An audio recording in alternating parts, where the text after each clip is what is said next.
लेकिन रामगुप्त में क्या होती है, उतनी योग्यता नहीं होती है, और योग्यता ना होने की वजह से क्या होते हैं, इनका जब शकों के साथ युद्ध होता है तो शकों के जो राजा हैं वो इससे जीत जाते हैं, विजय हो जाते हैं। तो वो डिमांड रखते हैं कि आपको क्या करना पड़ेगा, अपनी जो वाइफ है उसको हमें सौंपना पड़ेगा। तो ये क्या होते हैं, राजी हो जाते हैं, कौन, रामगुप्त। और चंद्रगुप्त द्वितीय को क्या है, ये बहुत बुरा लगता है। तो वो क्या करते हैं, उस रानी के भेष में क्या करते हैं, स्वयं जाते हैं कहाँ पर, शक राजाओं के यहाँ पर। तो बाद में क्या करते हैं, वो शकों के साथ जो है युद्ध कर कर वापस लौटते हैं। और वापस लौटने के बाद में क्या करते हैं, वो जो रामगुप्त की पत्नी होती है द्रुव देवी, तो उससे क्या कर लेते हैं, विवाह कर लेते हैं, और रामगुप्त की क्या कर देते हैं, हत्या कर देते हैं। तो ये जो है एक ड्रामा लिखा है, नाटक लिखा है देवी चंद्रगुप्तम, वो विशाख दत्त के द्वारा लिखा गया है ना। तो ये स्टोरी थी किनकी, तीनों लोगों की। ध्यान से रखना कौन राजा था, क्या हुआ क्या नहीं हुआ, क्योंकि युद्ध किस किस के बीच हो रहा था, शक थे और गुप्त थे। गुप्त में कौन राजा था, रामगुप्त था। लेकिन रामगुप्त क्या था, योग्य उतना नहीं था, तो वो शकों से क्या कर जाता है, युद्ध हार जाता है। और हारने के बाद में डिमांड रखी जाती है शकों के द्वारा कि आपको क्या करनी पड़ेगी, अपनी जो पत्नी है वो हमारे यहाँ भेजनी पड़ेगी।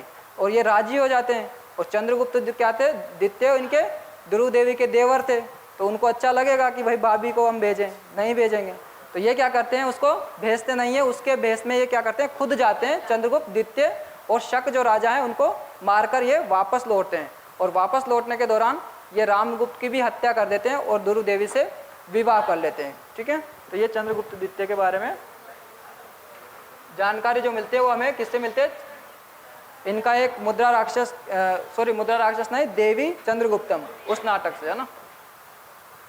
अब सेकंड आते हैं चंद्रगुप्त सेकंड। ठीक है, चंद्रगुप्त जो द्वितीय थे, इन्हीं के बारे में जो है ये मेन इंपॉर्टेंट इसलिए हो जाते हैं क्योंकि इन्हीं के दरबार में पहली बार जो नवरत्नों की जो रीति है वो यहीं से स्टार्ट होती है। ठीक है, यानी कि नवरत्न जो हैं पहली बार इनके दरबार में रहते थे। और दरबार में इसलिए रहते थे क्योंकि वो अलग अलग क्षेत्र से ही बिलोंग करते थे, उनको उस क्षेत्र की काफ़ी अच्छी जानकारी या नॉलेज उनको हुआ करती थी। तो कालिदास जो होते हैं वो चंद्रगुप्त द्वितीय के जो प्रमुख चीफ होते हैं किनके, नवरत्नों के। ठीक है, जो कालिदास होते हैं वो चंद्रगुप्त जो द्वितीय हैं उनके प्रमुख होते हैं, नवरत्नों के।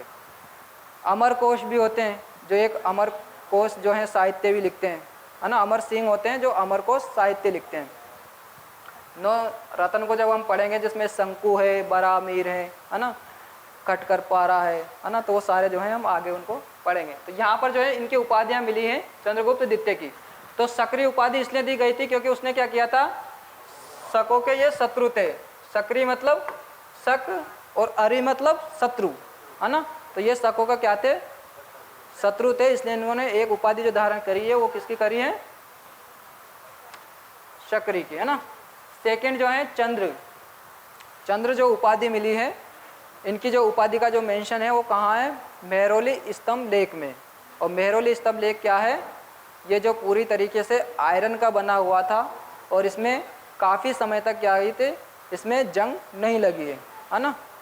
तो काफ़ी जो है इसको अच्छा माना गया है धातु का जो। इसके अलावा जो देवराज हैं, देवराज की जो उपाधि है ये कहाँ मिलती है, हमें सांची के अभिलेख में मिलती है। ठीक है, जो सांची अभिलेख है वहाँ पर इसका जो नाम है विक्रमादित्य का, या चंद्रगुप्त विक्रमादित्य आप बोल लीजिए क्योंकि द्वितीय वाला है। तो इन्होंने क्या किया था, जो सांची का स्तूप है या अभिलेख है वहाँ पर उसमें जो लेख मिला है वो देवराज के नाम से इनका मिलता है मेंशन। इसके बाद में देवगुप्त जो कि प्रवर सेन थे, ये विदिशा के शासक थे, तो ये भी क्या करते हैं, इनको एक उपाधि देते हैं, किसकी, देवगुप्त की। इसके बाद में जो उज्जैनी है वो पूर्वाधीश्वर जो हैं इनको उपाधि मिलती है। विक्रमादित्य हैं, ये शकों से जो विजय होते हैं तो उस विजय के लक्ष्य में ही क्या करते हैं, ये उपाधि धारण करते हैं विक्रमादित्य की।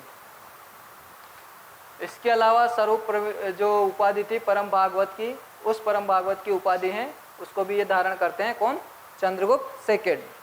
ठीक है, ये हो गए इनकी उपाधियाँ। अब इनका जो वैवाहिक जो संबंध है, साम्राज्य जो विस्तार है वो किस तरह से किया है, तो अलग अलग जो शासक हैं हमने वो भी पढ़ लिए हैं कि भाई इनके जो संबंध थे, चंद्रगुप्त द्वितीय ने जो विवाह किया था वो नागवंश की एक कन्या हुआ करती थी, कौन, कुबेर नाग। अब कुबेर नाग से भी इन्होंने विवाह कर दिया, तो उनसे भी पुत्री हुई इनको प्राप्ति प्रभावती गुप्त। और प्रभावती गुप्त का भी जो ये विवाह है वो अलग शासकों या अलग वंश से करवाते हैं। कौन से वाकाटक वंशों से, है ना। तो वाकाटक वंश के जो राजा थे रुद्रसेन द्वितीय, उनसे ये विवाह कराते हैं। इसी तरह से जो सेकंड वो ध्रुव देवी थी, तो ध्रुव देवी से भी ये विवाह कर लेते हैं चंद्रगुप्त द्वितीय। तो इनसे भी जो है एक पुत्र प्राप्त होता है कुमार गुप्त, ठीक है। जो कुमार गुप्त प्रथम है, उनका जो विवाह है, फिर विवाह किसके साथ करवाते हैं, ये कदम वंश के जो शासक होते हैं, कौन से, काकुस वर्मन, इनकी पुत्री होती है अनंत देवी। अनंत देवी से ये विवाह करवाते हैं। कौन, जो हमारे चंद्रगुप्त सेकंड है ना। और उस समय जो उज्जैन है वो काफ़ी समृद्धि का शहर माना गया है। काफ़ी जो है उसका जो व्यापार वाणिज्य वहाँ पर बहुत ज़्यादा हुआ करता था। और चंद्रगुप्त द्वितीय ही क्या करते हैं, पाटली पुत्र से जो राजधानी है, द्वितीय राजधानी के रूप में उज्जैन को ये बनाते हैं, है ना। इसके बाद में आते हैं हम सिक्कों पर। तो ये भी अलग अलग समय पर जो है अलग अलग प्रकार के जो सिक्के हैं वो छपवाते हैं या उन पर कुछ चीज़ें अंकन करवाते हैं। तो पहला जो सिक्का है धनुर्धारी। धनुर्धारी जो सिक्का है, क्योंकि बहुत सारे जो इनको धनुष से बहुत सारा लगाव था, तो धनुर्धारी जो सिक्का बनवाते हैं तो उसमें विक्रम जो संवत जो है अंकित ये करवाते हैं, उस पर लिखा हुआ है ना विक्रम। तो विक्रम की जो उपाधि है ये धारण करते हैं। वो सिक्के में किस में जा रही है, धनुर्धारी प्रकार के सिक्के में। प्रयग जो है उसमें जो उपाधि मिलती है वो किसकी मिलती है, महाराजा धीराज की। यानी कि अब राजाओं के ऊपर भी ये क्या करने लग गए, शासन करने लग गए, है ना, महाराजा धीराज। परम भागवत का जो अंकन है वो ध्वजधारी सिक्कों पर मिलता है। इसके अलावा जो सिंह निहंता है, यानी शकों के जो विजय हैं उसका जो अंकन है वो सिंह निहंता जो प्रकार का जो सिक्का है उस पर मिलता है। अब जो मेहरौली स्तंभ लेख है, मेहरौली स्तंभ लेख में भी हमें कुछ जानकारी प्राप्त होती है। किसके बारे में, चंद्रगुप्त सेकंड के बारे में।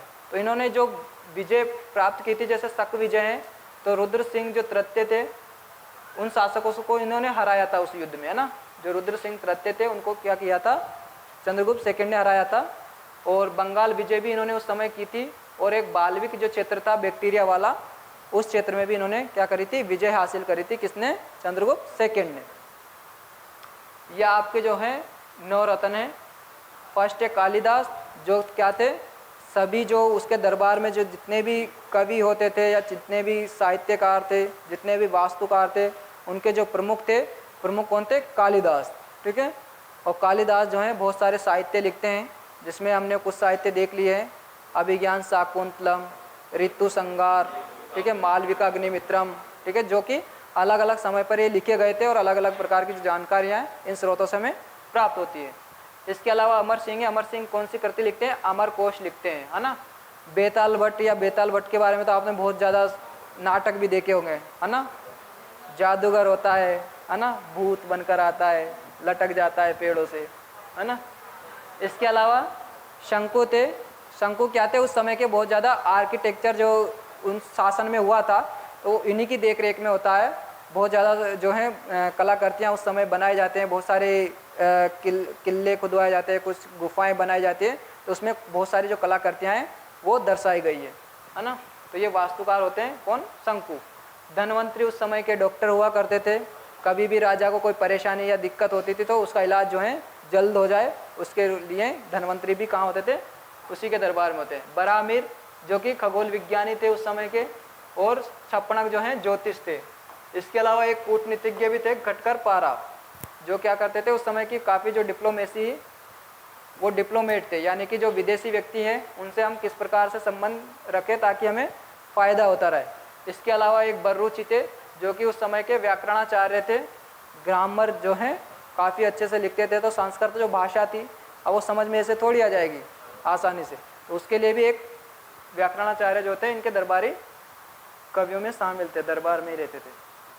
तो ये इनके 7 वाले हैं छप्पनक। छप्पनक